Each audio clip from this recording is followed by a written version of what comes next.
আল্লাহ রসুল সাল্লাল্লাহু আলাইহি ওয়াসাল্লাম সব কিছুতেই প্রথম স্থানে থাকবেন। তিনি হবেন সবার নেতা। আনা সাইয়্যিদুন নাসি ইয়াউমাল কিয়ামা, কিয়ামত দিবসে আমি হব মানব জাতির নেতা। কিয়ামতের দিন সবার আগে যাকে উত্থিত করা হবে তিনি হলেন আমাদের রসুল সাল্লাল্লাহু আলাইহি ওয়াসাল্লাম। আর তারপরেই মানব জাতির পুনরুত্থান শুরু হবে, যে কারণে তার একটি নাম হলো আল হাসির বা জড়কারী। সবার আগে যিনি মানুষের হয়ে মধ্যস্থতা করবেন তিনি হলেন আমাদের রসুল সাল্লাল্লাহু আলাইহি ওয়াসাল্লাম।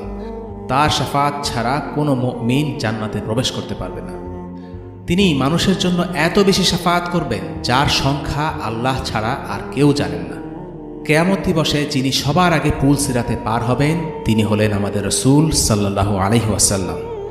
জান্নাতের দরজাগুলো যার নামে খুলে যাবে, জান্নাতের সর্বপ্রথম যার প্রবেশ ঘটবে তিনি হলেন আমাদের রসুল সাল্লাল্লাহু আলাইহি ওয়াসাল্লাম।